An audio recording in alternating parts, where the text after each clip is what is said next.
saya memang selama di rumah sakit itu secara kan saya termasuk kena stroke juga Pak. Jadi artinya pada saat saya dirawat di kamar biasa saya kan nggak bisa jalan.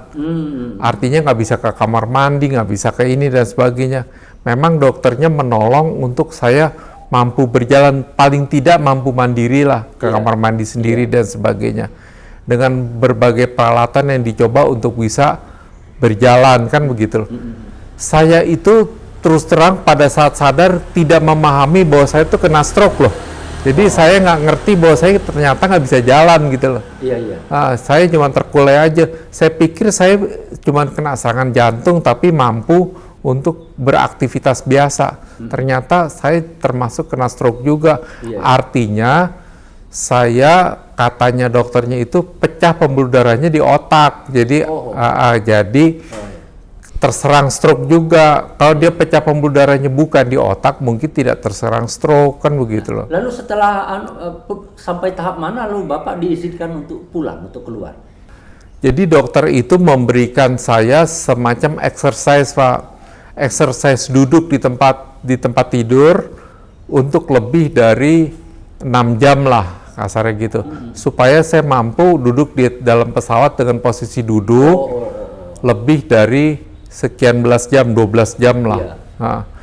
Nah, selanjutnya didiskusikan evakuasinya itu untuk berangkat dari Belanda ke Indonesia. Akhirnya diputuskan ada dokter dari Indonesia yang menjemput, diterbangkan ke Belanda untuk menjemput, membawa peralatan.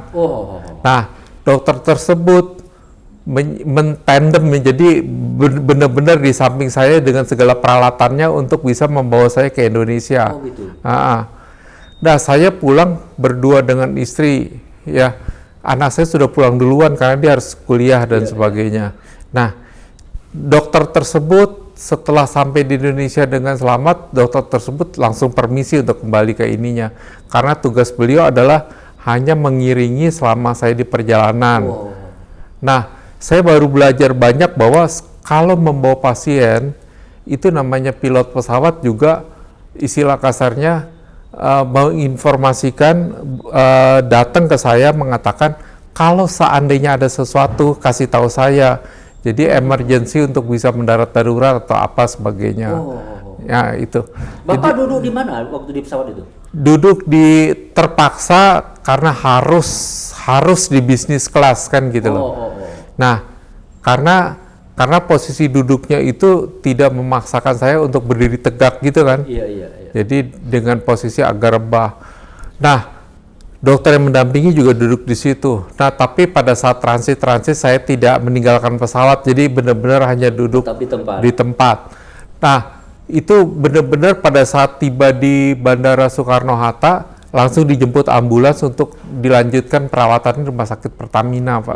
Pak Farid, ketika Bapak sudah berada di Ciputat, gitu kan, yang saya lalu melihat sendiri, pada waktu Bapak sudah pulih kesehatan, katakanlah gitu kan ya, Bapak berjalan dari masjid yang seharusnya sampai ke rumah itu hanya 5 menit.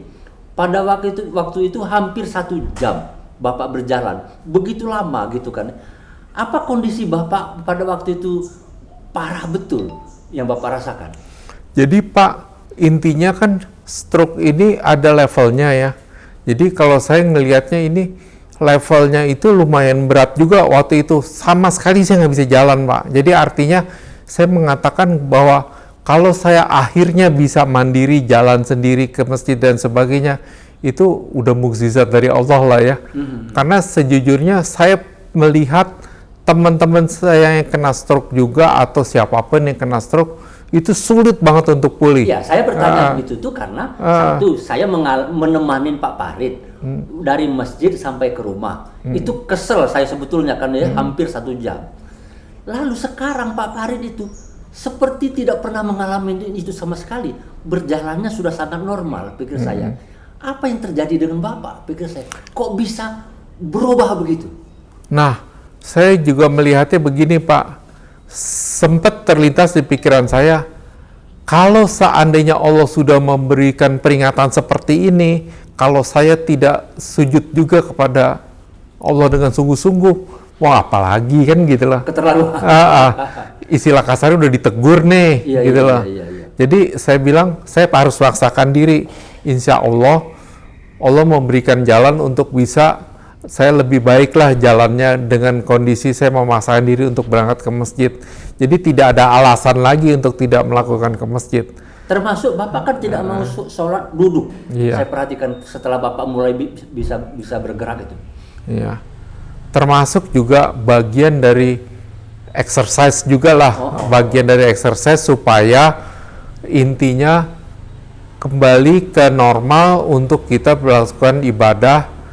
Dan kita percaya bahwa kalau seandainya kita sungguh-sungguh, Allah juga memberikan jalan lah, intinya begitu Pak. Tapi kalau ditanya begini Pak, mana yang dominan? Bapak kan bersemangat sekali untuk sembuh kembali, untuk sehat kembali dengan exercise itu, sampai kepada sholat pun nggak mau duduk, gitu. Ataukah pertolongan Tuhan sebetulnya yang dominan? Kalau saya melihatnya begini Pak, semua itu ada struggle-nya, ada usahanya, ada exercise-nya, ada segala macam. Tapi dengan kata lain, upaya-upaya tersebut bisa dipacu juga dengan pertolongan Allah, dimudahkan dengan pertolongan Allah apabila kita berusaha kan gitu loh. Jadi kalau saya istilah kasarnya goleran aja di rumah, tidur aja tidak exercise, Allah mau bantu dari mana kan begitu loh. Meskipun Allah Maha Penolong gitu kan ya, tetapi kalau tidak ada usahanya sama sekali dari hambanya, dia biarkan juga barangkali gitu kan ya. Dan Bapak mengalami itu semangat untuk sehatnya tinggi, lalu Allah memberikan bantuan, pertolongan gitu loh, exercise. Lalu setelah mengalami itu apa yang Bapak dapatkan hikmahnya Pak Farid? Jadi pertama saya bersyukur Pak, karena saya tuh dites juga tentang masalah otak terganggu apa enggak, brain terganggu. Sejujurnya saya pernah melihat seseorang terserang stroke, ingatannya hilang, bahkan istrinya sendiri, anaknya sendiri dia tidak hafal namanya. Tidak kenal ya? Tidak kenal. Jadi saya bersyukur sedikit lagi saya kena, brain saya hilang. Jadi saya cuma tahunya pada saat saya baby aja,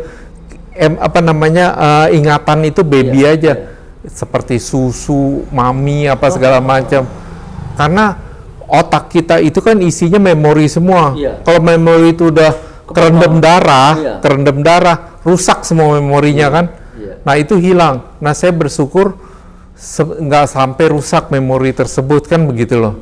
Kalau memori itu rusak ya hafalan saya hilang semua sudah itu loh. Ya kan gitu.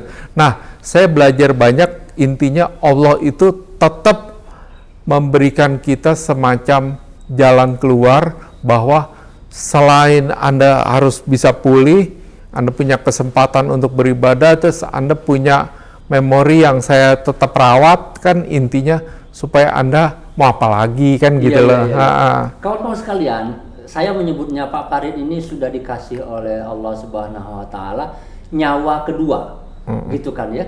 Banyak sebetulnya orang mengalami hal yang sama, tetapi hanya sekedar hidup, gitu kan ya. Dalam hal ini Pak Farid penuh ya, totalitas normal kembali sampai kepada pikiran, gitu kan, ingatan, tidak terganggu sama sekali akibatnya, gitu kan ya. Jadi apakah ada usaha dari Pak Farid sendiri untuk menjaga agar memorinya tetap terjaga? Sebetulnya intinya gini Pak, saya percaya bahwa segala otak link itu kan di kepala itu ada yang, kalau Pak Pram bilang tuh ada sinap tuh loncatan listrik ya kan. Nah itu harus dipakai terus untuk berpikir, untuk mengkaji intelektual dan sebagainya. Yang Pak Tarmizi katakan, analisa Quran semakin dalam, sinap kita semakin aktif gitu loh. Sehingga kita tidak secara memori tidak hilang kan begitu loh. Nah saya melihat ada orang yang hopeless, jadi artinya saya melihat seseorang hopeless. Pada saat dia kena stroke, dia merasa dirinya tidak bermanfaat lagi, dia hopeless, dia mengatakan hidupnya sudah tidak berguna lagi, sehingga dia pasrah dan sebagainya.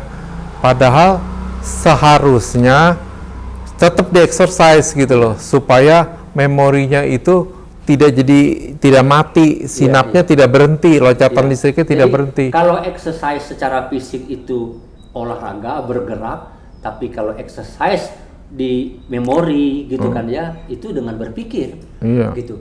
Ada pengalaman khusus nggak bagaimana pengaruhnya Bapak lalu membaca Al-Quran, mendalami Al-Quran dalam hal pemulihan memori tadi? Ya, sebetulnya intinya Pak, Quran itu membantu banyak untuk kita bisa lebih kritis lagi, lebih tajam lagi untuk bisa menganalisa.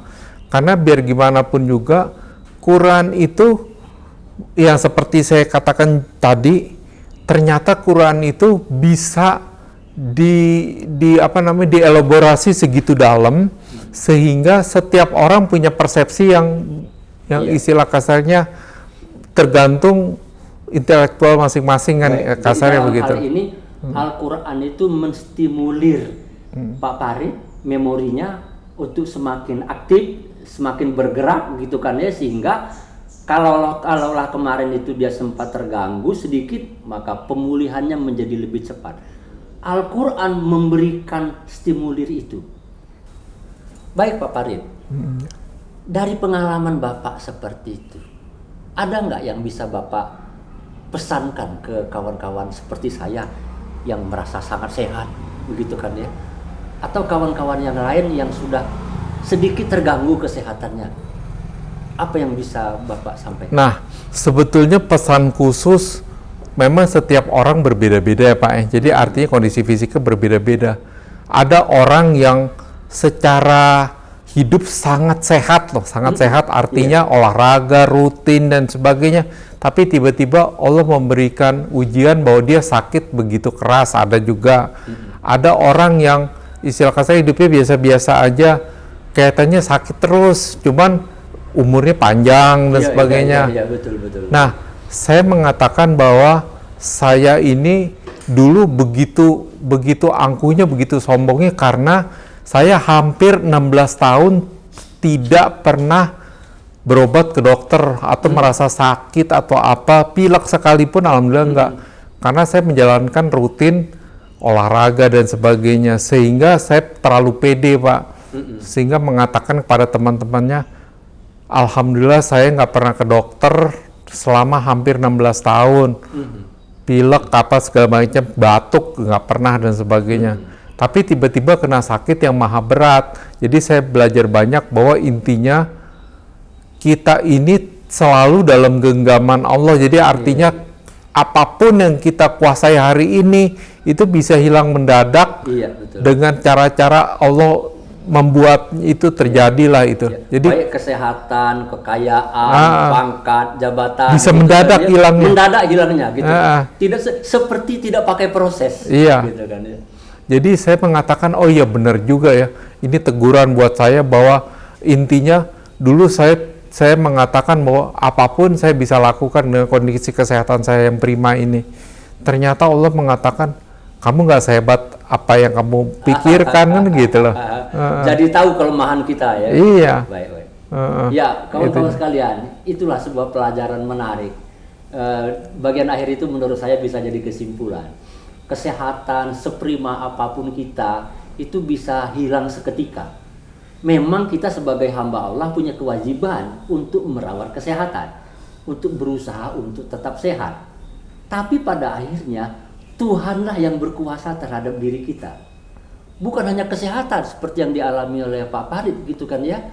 Sesungguhnya juga usia kan, umur, pangkat, jabatan, harta, kekuasaan, dan lain sebagainya. Pada akhirnya bukan milik permanen kita sendiri. Itu hak Allah, milik Allah. Ketika Allah sudah ingin mengambilnya, seperti saya katakan tadi, seakan-akan tidak ada proses lagi, mendadak seketika dia tarik. Kurang lebih begitu pelajaran yang bisa kita dapatkan dari Pak Farid kali ini.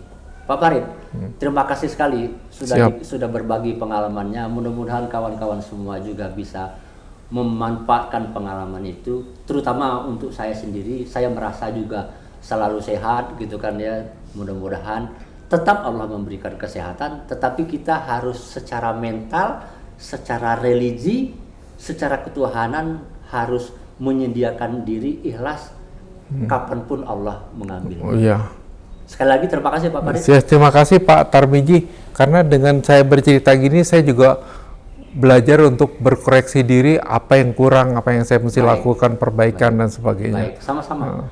Ya terima kasih, mudah-mudahan bisa kita bincang-bincang lagi dengan Pak Farid pada kesempatan yang lain. Wassalamualaikum warahmatullahi wabarakatuh.